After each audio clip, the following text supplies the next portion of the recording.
قل لا أسألكم عليه أجرا إلا المودة في القربى اللهم صل على محمد وآل محمد وأجل بسحور قائم بالحق علیہم السلام۔ اعوذ باللہ من الشیطان الرجیم، بسم اللہ الرحمن الرحیم۔ الحمد للہ الذی جعلنا من المتمسکین بولایات امیر المؤمنین۔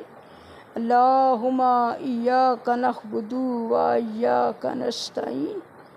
الصلاۃ والسلام والتحیات والاکرام اشرف الانبیاء والمرسلین واولادہ طیبین الطاہرین المعصومین، ثم الصلاۃ والسلام علی الصدیقۃ المبارکہ الرضیۃ المرضیہ عالمۃ غیر معلمہ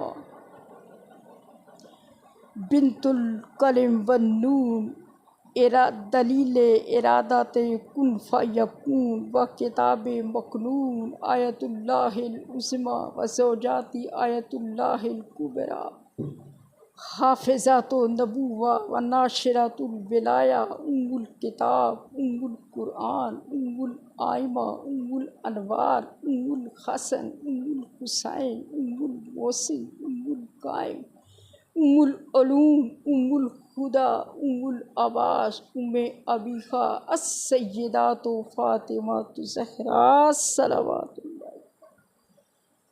اما بعد فقد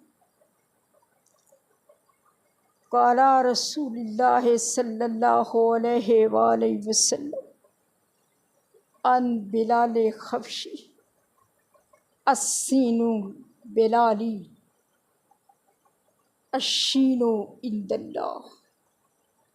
پیغمبر اسلام صلی اللہ علیہ وآلہ وسلم فرماتے ہیں کہ لوگوں، میرے بلال کا سین کہنا وہ اللہ رب العزت کے نزدیک شین ہے۔ صلوات بر ذات محمد و آل محمد۔ تو سامعین، اس فرمان رسالت صلی اللہ علیہ وآلہ وسلم کے اندر ختمی المرتبت عزت مآب یہ سمجھا رہے ہیں، یہ بتا رہے ہیں کہ لوگوں، تمہارے نزدیک میرے غلام بلال حبشی کا یہ اشہادوں کو اسحادو کہنا، شین کو سین کہنا، تمہارے نزدیک تو غلطی ہو سکتی ہے، لیکن اس بے نیاز رب کے نزدیک اس کا سین بھی شین کی طرح ہے، کیونکہ وہ ایک مقام رکھتا ہے، ایک منزلت رکھتا ہے۔ میرے بلال کا وہ مقام نہیں جو تم سمجھتی ہو، وہ ہے جو وہ سمجھتا۔ تو سب سے پہلے بات ہوگی ایمان حضرت بلال پر کہ آخر کیوں بلال کی یہ شین کو سین کہنا بھی اس مالک و مختار کے نزدیک کتنا قابل قبول ہے۔ تو سامعین، جیسا کہ آپ جانتے ہیں کہ یہ حضرت بلال اسلام کے وہ شیر تھے جو پہلے غلامی کی زنجیروں میں جکڑے ہوئے ایک سو دوسرے کو بکتے چلے جا رہے تھے۔ اب دنیا اور اہلیان دنیا کے نزدیک ان کی کوئی قدر و قیمت نہ تھی، مگر اسلام اور وارثان اسلام کو پھر ان کی ضرورت تھی۔ اب جب حضرت بلال حق و حقیقت سے آشنا ہو گئے تو جو سب سے بڑی مشکل تھی انہیں، وہ یہ تھی کہ وہ اب اظہار حق کیسے کر سکے۔ آخر اس کی مرضی سے وہ دن آ گیا کہ حضرت بلال نے بڑے بڑے کافروں کے سامنے ان کی آنکھوں میں آنکھیں ڈال کر دعویٰ حق اور فرامین پیغمبر صلی اللہ علیہ وآلہ وسلم سنائی۔ اس وقت کے بعد سے آپ کو اظہار حق کرنا آیا، کیونکہ آپ ایک بہت بڑے کافر کے غلام تھے۔ یہ بات اتنا آسان نہیں تھی آپ اسلام لے کہ ایمان لا کے پھر اس کا اظہار بھی کر سکتے۔ اب جب کافروں نے حضرت بلال کو مار مار کر آپ کی کھال اتاری اور پھر پوچھتے کہ بتاؤ اب کیا صورتحال ہے، تو آواز بلال آتی، احد احد، اللہ ایک ہے، اللہ ایک ہے۔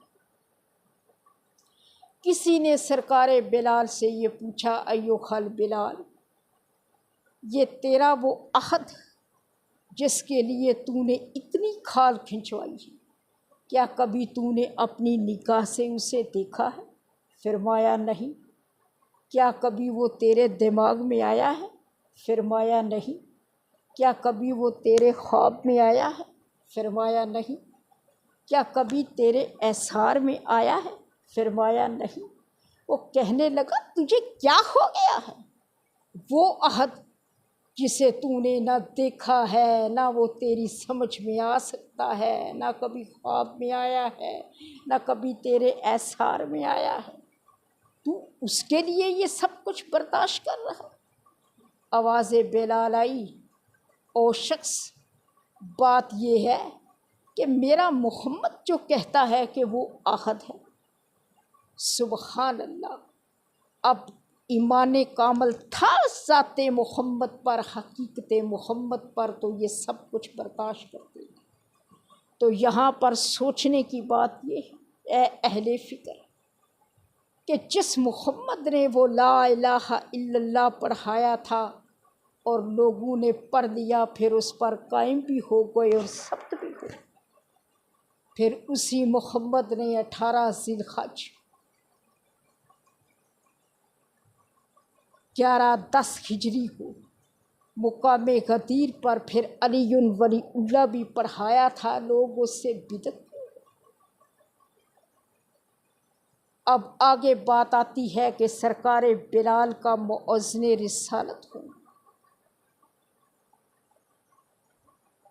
تو سامعین گرامی، فضائل سرکار بلال میں سے جو فضیلت سر فہرست ہے وہ آپ کا مؤذن رسول ہونا ہے۔ کہ آخر وہ کیا وجہ تھی کہ پیغمبر اسلام صلی اللہ علیہ وآلہ وسلم نے عرب کے گورے رئیس زادے ایک طرف چھوڑ دی اور اپنے اس کالے حبشی غلام کو مؤذن رسالت بنا دیا؟ آخر وہ کون سے کمالات تھے جن کی بنا پر گورے پیچھے رہ گئے، کالے غلام مؤذن رسول بن گئے؟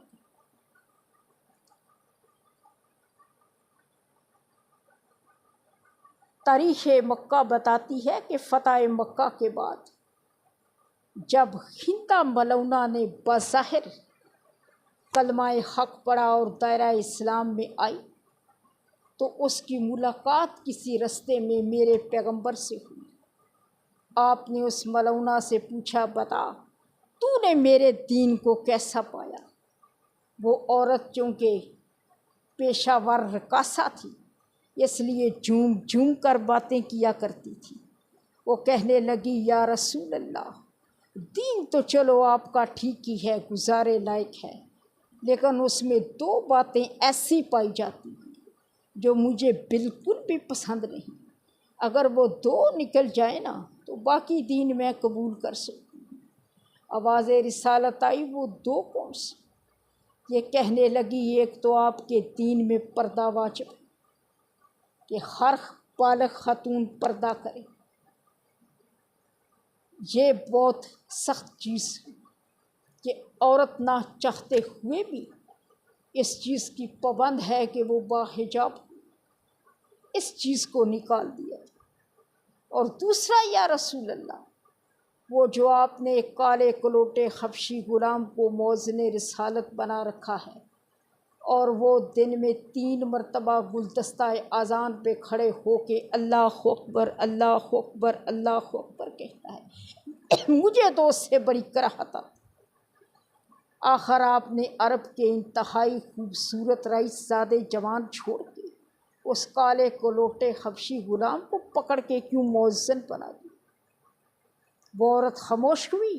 آواز رسالت ہے، دیکھ ہے عورت، جہاں تک پردے کی بات ہے تو پردہ علامت حیا ہے، اگر پردے ہی کو نکال دیا جائے تو حیا باقی نہیں رہی۔ اور تو ہی بتا کہ جس دین سے پھر حیا ہی چلی جائے وہ دین کیا؟ اور جہاں تک اس دوسری بات کا تعلق ہے کہ میں نے اس کالے کلوٹے حبشی غلام کو کیوں مؤذن رسول بنایا، تیرت سن، عرب کے انتہائی خوبصورت رئیس زادے نوجوانوں کے اندر وہ ایک بھی فضیلت نہیں پائی جاتی جن کا مجموعہ ہے وہ میرا کالا حبشی غلام۔ آپ نے فرمایا کہ مؤذن رسالت کے لیے شرم و حیا کی ضرورت ہے، شرافت کی ضرورت ہے، غیرت کی ضرورت ہے، اور ہمیشہ اطاعت کرنے والے کی ضرورت ہے، اور علی ولی اللہ کا اقرار کرنے اور اس پر قائم رہنے والے کی ضرورت ہے۔ اب تو ہی بتا کہ کیا ان چیزوں میں سے کوئی ایک 0% بھی ان میں پائی جاتی جو میں اسے ہٹا کے انہیں مؤذن کروں؟ تو سامعین، جب عرب کے مشرکین نے روسائے مکہ نے اذان بلال پر اعتراض کیا تو یہ اعتراض در حقیقت اذان بلال پر نہیں، ذات بلال پر نہیں، بلکہ خود حقیقت محمد پر تھا۔ دیکھے نا، اگر ادارے میں کوئی ٹیچر عربی پڑھانے آ جائے اور وہ پہلے روز سے پٹی سے ابتدا کرے، الف ب ت سے پڑھانا شروع کرے، اور وہ اس کی اپنی اتنی اچھی نہ ہو، تو یہ اعتراض اس ٹیچر پر نہیں بلکہ اسے ٹیچر مقرر کرنے والے پر ہوگا جس نے اسے ایز اے ٹیچر مقرر کیا اور وہ اس لائق نہیں تھا۔ جیسے ایک دفعہ کسی ملی جلی محفل میں کسی نے مولانا نے خطبہ غدیر پڑھ دیا تو لوگوں کے چہروں پہ اداسی اتر آئی۔ اب یہ تو ان لوگوں کا حال ہے جو تمہیں نظر آ رہے ہیں، اللہ جانے ان لوگوں کا کیا عالم ہوگا جن کے سامنے خود حقیقت محمد نے خطبہ غدیر پڑھا ہوگا، من کن تو مولا فہذا علی مولا والا اعلان کیا۔ تو سامعین گرامی، جن لوگوں کو رسول کا مقرر کیا ہوا مؤذن پسند نہ آیا، یا پھر انہی لوگوں کو اسی رسول اعظم کا مقرر کیا ہوا نائب قابل قبول تھا، صلوات بر محمد و آل محمد۔ اب ہونا یہ چاہیے کہ جب روسائے مکہ کو، مشرکین مکہ کو اذان ابو طالب پہ اعتراض ہوا، اذان بلال پہ اعتراض ہوا، تو وہ شکایت کس کے پاس لے کے آئے؟ حقیقت محمد کے پاس۔ اب جب یہاں اہل اسلام کو، اہل دین کو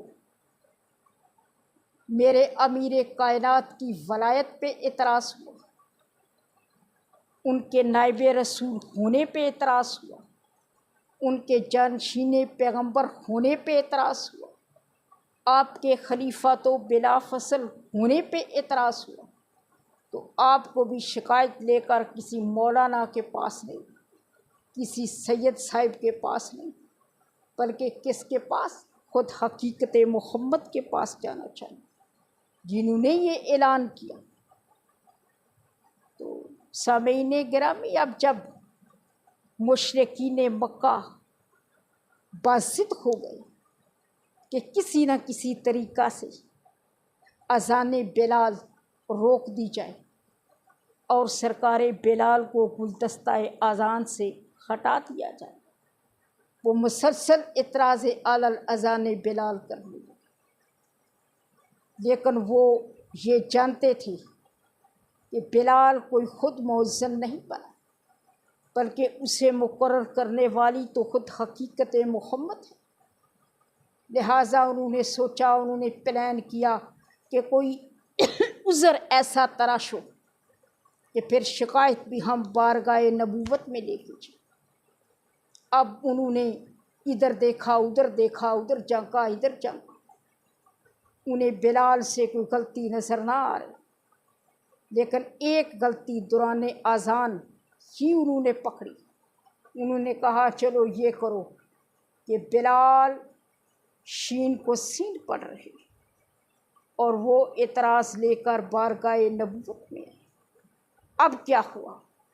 پیغمبر اسلام صلی اللہ علیہ وآلہ وسلم نے ان کی شکایت کو سنا، اور پاک حسنین کے نانا جان نے لسان نبوت سے فرمایا کہ اے لوگو، اے اعتراض کرنے والوں، اے شکایت لے کے آنے والوں، اے میرے بلال کو ہٹانے کی کوششیں کرنے والوں، سنو، السین و بلالی شین و عند اللہ، میرے بلال کا سین کہنا بھی اس کے مالک و مختار کے نزدیک شین ہے۔